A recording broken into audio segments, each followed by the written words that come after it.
Oh, good morning, everybody. Well, me and Dixie's over here in New Mexico.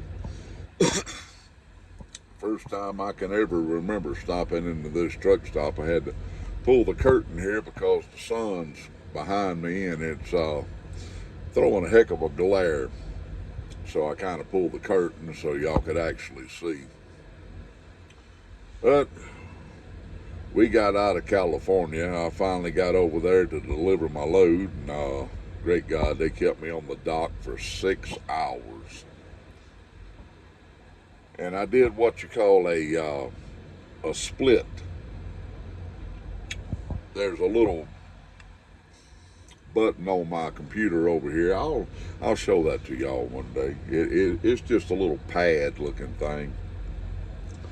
But yeah, I had to use, since I had been on the dock for 6 hours.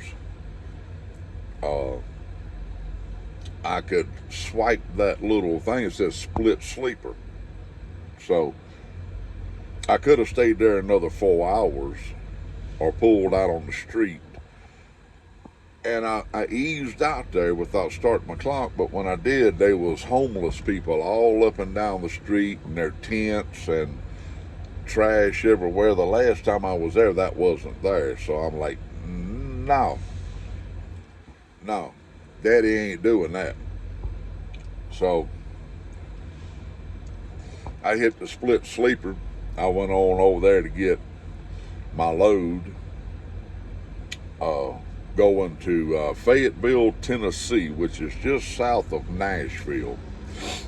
Right now I got 1,406 miles left to run. That's a pretty good trip across there. But I'm having to do a 34-hour restart too, because last week I had such a bad start between delivering a load, a blowed out tire that blew up on me.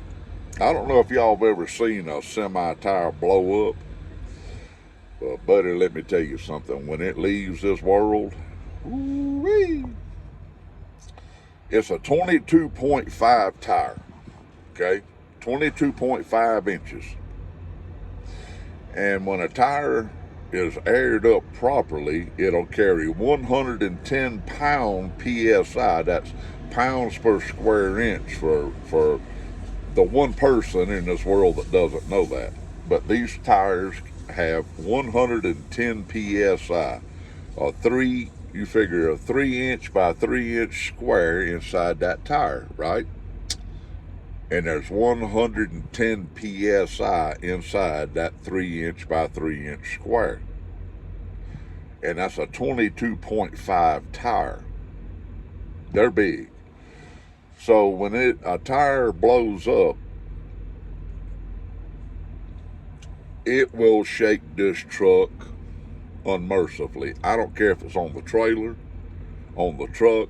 Thank the Lord above, I ain't never blown a steer tire in almost 3 million miles. Maybe by now I've got 3 million. I haven't kept up with it, exactly. But I can tell you this: I've made many trips around the world. I wished I had a penny for every mile I've ever driven. I could go home and retire and take my grand youngins fishing every day. Israel, God love you. It's I was gonna take this pipe off the truck and get me a new one to bring out with me when I was at home. Honest to God, I was so tired when Mama picked me up, I just threw stuff out the window. I mean, I was leaving this truck and I didn't care. But I'm also smoking some Captain Black Royal in it that David Central Cow Piper gave me. God love him. Oh, and that coffee, I made me some iced coffee this morning. Uh, I've gotten to where I like that iced coffee is better actually than I do hot coffee. For the simple fact is that you can taste the coffee so much better. Honestly, if you've never, make you a pot, try it. Make it super stout, And I mean where it'll walk over to you and call you daddy. Get you a big old tumbler. Let me show you my tumbler here. I know everybody in the world's got a couple of them. This one here. All right. I got that at Gibbets Truck Stop in Portland, Oregon several years ago. And I had to replace the top. But, you know, I do have a little conservationist in me because I do love the outdoors so much. I don't like throwing or using or throwing away styrofoam or plastic. I buy plastic water jugs back here, but I also take a lot of them home to put fish in. So they get double used. But I'm going to double back around here for a minute. I get like our future president. And, you know, I'll go off in different directions and then come back around to the original story, you see. But when a tire blows up on a truck or a trailer, or it could be a steer tire, and I promise you, if you've ever blown a tire on a pickup truck or a car and on the steer, you know how hard it is to control.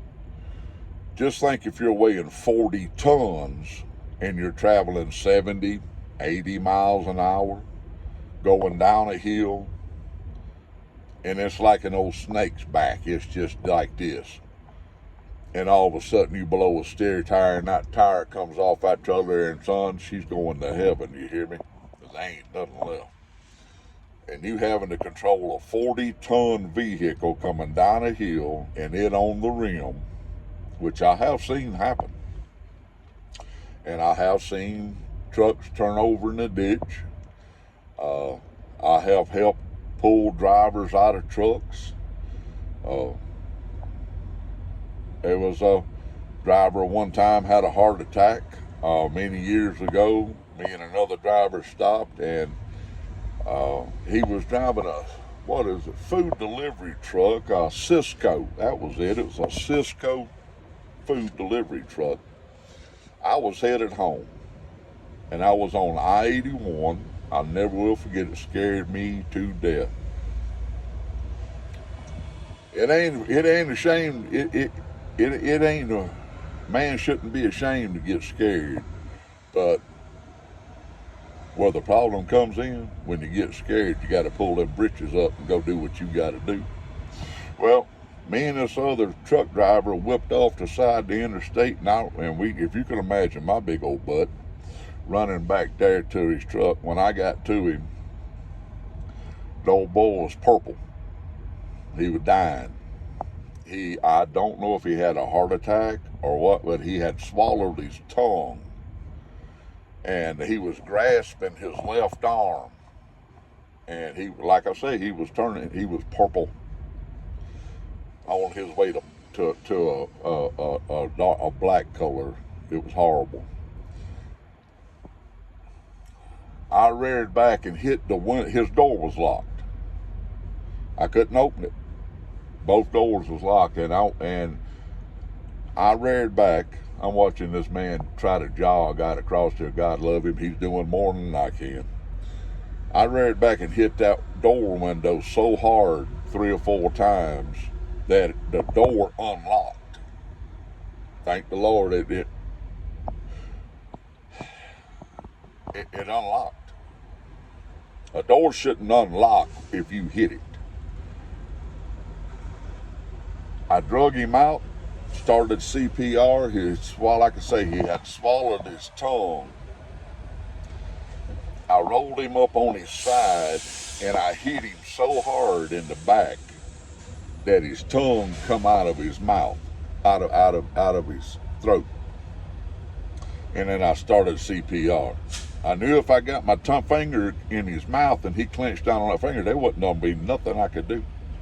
I mean, he was going to bite my finger down to the bone or bite it off, because he was clenched. By the time the medics got to the man, he was sitting up. He didn't know where he was at. But I done CPR on that man for, it seemed like forever. It seemed like it was forever. 15 minutes, I would say tops. That's some good tobacco, but it's done going out. I've been running my mouth. But I kept telling him, you better not die on me because you got children at home. I noticed the wedding band on his finger. And I'd talk to him and I'd hit him. And I'd pump his chest and I'd hit him in the back. Well, he came back. He didn't know where he was at. He had that 1,000-yard stare about him. But you never know what's going to occur out here on the road. That was my point. I know I go off in the wild blue yonder in the left field and everything, and every once in a while I catch a ball. But I had broken that finger. That little finger, I can't straighten that finger. That's about as good as it gets. So I broke that little finger hitting that window. State trooper come over to me and he grabbed me. He said, man, he said, you done a hell of a job. And he went to shake my hand, and I had so much adrenaline still pumping through my body that I didn't know it. And he grabbed my hand and he looked at my hand and he's like, he hollered for a medic. The medic come over there and he's like, you gotta go to the hospital. I'm like, man, it's Friday, I'm headed home. I said, I'm going home. I said, you go get you some of them tongue depressors over there and some tape. And you straighten that finger out and set it. I wasn't going to get sent to no hospital when they was going to do the same thing, right? So I got Mr. State Trooper, Virginia State Trooper, to hold my hand down while that medic straightened that finger out and put some tongue depressors on it, top and bottom, and taped it up. Well, the next morning, I was driving a stick shift, a 10-speed truck. I had a clutch. I had to shift that truck. So I had to use the palm of my hand to shift the truck. I got home late that Saturday night. Well, me and Mama still lived in North Mississippi outside of Memphis, and I knew I could make it home. Boy, she chewed me out for not going to the hospital to get that finger set. Well, hey, she's chewed me out since then, I promise. But the man survived, and that's just another, tale from the road, I reckon. That's a good idea. I might start doing some videos and tales of the road. How about that? Y'all let me know if y'all like that. I tell you about some of them truck drivers I've seen getting out of trucks wearing high heel shoes and mini skirts and tank tops. Honest to God, I have seen that. I love y'all. Israel, thank you again for the pipe. David, thank you for the tobacco and coffee. That's what I'm drinking this morning is David's Central Cow Piper's coffee. I'm about to wear that little bag out, I promise you. Keep the Lord on your mind. Keep prayer on your lips. There's only one way off this old blue ball, and that's through Jesus Christ above, people. As y'all can see, I'm growing my goatee back. We'll see how that goes. Well, I've been scratching and itching. I hate that. Love y'all. It's a long video, and I might do another one later today. I might start me a little series of stories. How about that? If y'all let me know if y'all would like to hear about some of the things I've seen out here over the past 20 years, places I've been, good and bad. A lot of bad, a lot of good too. I've met a lot of great people out here, especially when I was an owner-operator, and I would break down all the time. Great day in the morning. That was a horrendous. I tell y'all about that too. God love y'all. Enjoy your pipes, keep them lit. And for those that don't use tobacco, good for you. I wished I didn't. I've used it so many years that it's a part of my life. It really is. Love y'all.